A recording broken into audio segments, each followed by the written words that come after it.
Hello. Hey, Coach Ivey. This is Cameron from the Courier Journal. How's it Uh, going, Cam? how are you? Awesome. It's good. Good.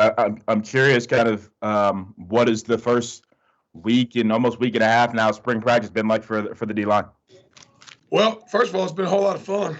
We've got some guys returning, obviously, so that makes it a lot easier. One of the huge bright spots, the first, this past week, last Monday, what was it, Wednesday, Friday, and Saturday. And a lot of times it's like that. It's his second year in the program, but Yaya Diaby has really, he's a bright spot. I mean, he's moving around. He's explosive off the ball, which we knew he could be, and he showed that in spurts last year.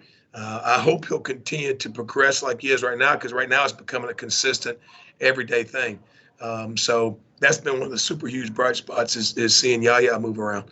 But as a whole, I mean, it's been a lot of fun. The guys are moving and playing well and doing well. So they've been really, really good. Some of the guys that are making some things happen are some guys that can really bend. Some excellent athletic ability is Ashton Gelati, who just got here in January, and he's been a pleasure so far because of what he can do. He's still got some, he's going through that learning process. A very smart young man who does great in the classroom, but when you're out there and it's live bullets, things are moving fast. But he's coming along very, very nicely. His athletic ability is going to take him a long ways. And the other two that are really playing exceptionally well are Mason Reiger and Ramon Purrier. Those two guys are making a lot of plays and playing with great pad level and being very explosive, chasing the ball like crazy too. So those are some guys that are really shining as of right this moment. Hey, Coach Michael McCammon from Cardinal Authority. Yes, sir. Looking in the middle of that defensive line, Jared Goldwire's gone. How are things looking to fill that void? Well, Jared leaves a huge question mark. I mean, obviously that's another really talented player that had a lot of productivity for us last year. I think he was our I think he was our most productive defensive lineman as far as sacks, tackles, all that kind of good stuff. Right now, Malik Clark is continuing to get better on a day-to-day basis. He had a really good day Saturday. So the deal for him will be, developing some knockback, being able to get people off the ball, some things that like you said, Goldwire could do, and he is getting much better now. The guy that's really, really interesting at that position, and we still got a lot of question marks, but he's got the potential. Jared Dawson, who came in last year and obviously didn't redshirt because of the whole COVID deal, but would have last year, is at times looks like he could be your heir to the throne, and at times he looks like he's still a freshman. So what he can do mentally will allow him physically to decide what he's going to be, because he's got some twitch, he's got some strength, super long arms. Really excited about what he can be. Now just got to keep working with him until he gets there, But he's going to have the potential to be really great. And then obviously we're missing a guy that did a great job last year as a freshman, Des Tell. He got injured in the UVA game, and he's coming along great, but he won't be able to participate in spring ball. So he'll be back soon. He's doing great, but that's a body that's going to be huge for us next fall. So miss him right now. Coach, hey, it's Jody Dimling with Cardinal Authority. When you were talking about Malik Clark, he's been in a lot of games. I think he's played almost 30 games in his career. When you have a guy that's been through the wars like that and been through some of the battles, he's played in a lot of snaps. Does that help with some other younger guys? I mean, obviously you're not just going to give him the position, but it is nice to have somebody that's played some snaps. Well, he's played a lot of snaps. My first year here, which was 19, he was actually a defensive end at the time. And I believe he started several games and was a backup he went back and forth between ones and twos and did a nice job. He moved to nose guard last year. And, I was truly hoping that he was going to push Goldwire to be the starter. Never really got to that level. Now, he did play a ton of reps, did do a good job. That job, though, Malik is running with the ones right now. and I'm really pleased with his progress. But that job's open. I mean, it's a everyday competition. It's and I don't say that none of them are doing well. They're all continually getting better. But it is an open competition, and it'll be a while before that thing gets decided. From what I'm seeing right now, they're all doing some good things. Who's going to be the best? It'll be a while before we see that decided. And a follow up, you've mentioned a lot of guys and a lot of names. It's different than what you have had the past couple of years. You'll add some more guys to the mix. Is it nice to have a full room? Is it nice to have some bodies that scholarship bodies that you didn't have when you got here? Well, it is. It's gradually improving. From 2 years ago to last year, and then again this year. Obviously having Tavares Peterson TP coming back, that's a big deal. He's a guy that started since I've been here. He has been one of our starting defensive ends. So he's a 2-year starter in our scheme. A lot of knowledge, great kid, awesome young man. Very, very glad that he decided to come back and play with us. Speaking of depth, one of the guys that, as you watched last year, I didn't know. I knew what he could do.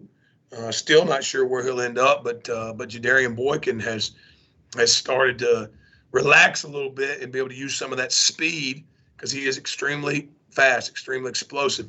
But if you don't, I told him, hey, man, you're like a missile launcher.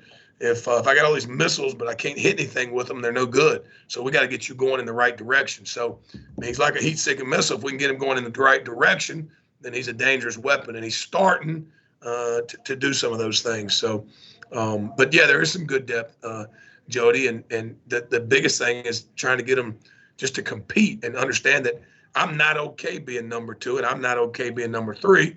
And I'm not solidified at number 1. Wherever they're at, they got to fight like crazy every day. If we get that, then that depth really helps you. If we don't get that, then you've just got bodies that are sucking up oxygen and eating chicken on Saturday afternoon. So, but there are some guys that are starting to build towards that. Yes, sir. Coach Ivey Cameron again. You mentioned that Desmond Tell kind of out for the spring after getting hurt, but he got a lot of reps last year, and especially even when the COVID situation hit. I know obviously he was out, but he got a lot of reps during this season. How important was that for him if he's going to miss some time this spring? Well, it was no doubt it was massive, and what he did was, in my opinion, he came in with the right type of attitude. I could move him and let him run with the 1s, and he didn't get feeling like he had arrived. I could bump him down to the 4s. And he didn't sit over and pout because he was getting tried or whatever you want to call it. I could put him wherever I want to, and he just played at the same level as hard as he could go. He didn't do everything right. He didn't do everything wrong. But he came in with I'm going to learn, I'm going to work mentality. And if I can get them all to do that, then it'll make the whole group better. But he definitely played a ton of reps last year. He was normally going with our 2s. He actually started against Georgia Tech. He started that ball game, and he played well all year. Certainly made some mistakes, certainly a lot of correctable moments. But to play the amount of reps he did as a freshman is extremely beneficial for us and of course, for him. And like you said, because he's having to miss some time now, he'll catch back up much more quickly because he does have some experience, no doubt. A quick follow-up to that. And it's hard to, like you said, it's hard to replace everything Goldwire brought for you all. But Sure. Between Desmond and you mentioned Jared Dawson and Malik Clark, you feel like you have a good core with those 3 to get the job done there in the middle? I truly do. I think that the 3 of them they all do something a little bit different, no doubt. And if they'll all fight for that spot, then each one of them are going to bring something to the table. If like I said earlier, Malik continues to improve, and if Dawson can grow into his capabilities, and no doubt Tell was more than just solid for us last year. He was extremely productive when he was there. So I think those 3 will have they're going to be some you're going to have to plan against them as you go if you're the O-line coach next week. Coach, hey, it's Jody again. I jumped in a little late, so forgive me if you answered about this guy already, but what do you see as the next step for Yaya? He played a lot of snaps last year. He obviously missed some games in the middle that were kind of out of his control, but what's the next step for him? Well, we did actually talk about him, but I'd be happy to talk about him again because he's doing an awesome job. Last week he was dominant. We had 4 practices, and it was a deal where when he and he was very consistent with it, but when he makes up his mind to go, there's not a lot you can do with him. And his strength is pretty incredible. He's up around 270 pounds right now, so he's put on about 12 pounds of muscle from where he was last year, but he's moving better. A lot of times you put on weight, you don't move as well. He's put on a 10, 12, maybe even 15 pounds. I'm not 100% sure what he was when he got here, but he's moving better. He's more explosive.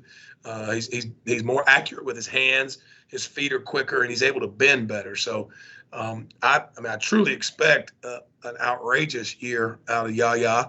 As long as he'll keep competing like he is. He in my opinion, should be one of the guys that is in the hunt for conference different deals and whatever it is. He should be an amazing player next year.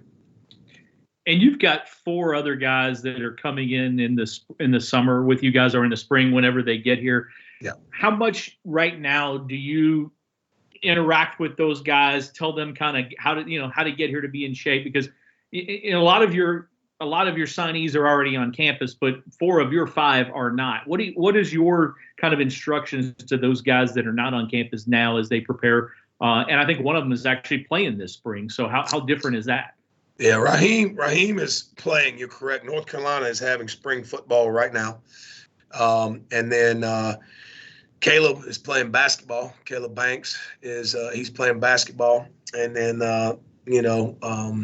the other 2 are not playing spring sports that I know of. They're training, they're lifting, they're doing all that kind of stuff. But they're going to have to, if they, and I think some of them can, no doubt, help us next year. But they'll have to be, and that's what we talk about all the time. They got to be training, not just lifting. Lifting is great, no doubt. But they're going to have to be running. They're going to have to be moving, because what we do up front, it is not. It's not for the weak at heart. It's not for the faint.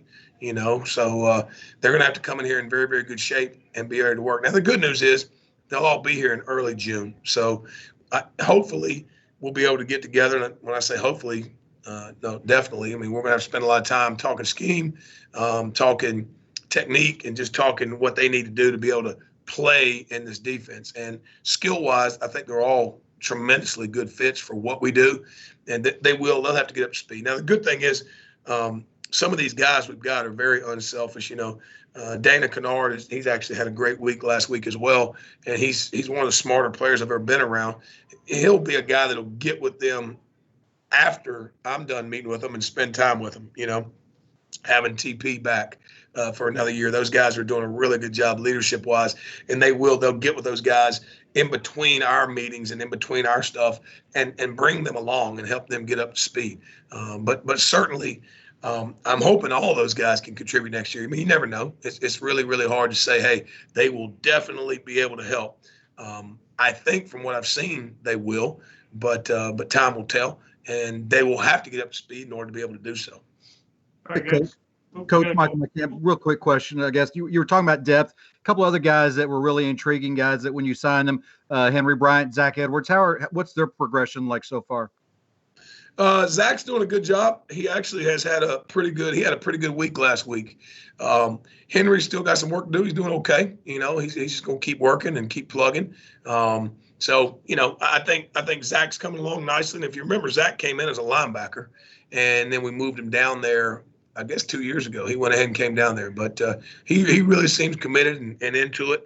And, Henry's doing well. Still got some work to do, no doubt about it. Good kid, good family. Needs to keep on improving, no doubt. All right, Coach. Good. Thanks, Coach. Thanks, fellas. Y'all have a great day. Appreciate it.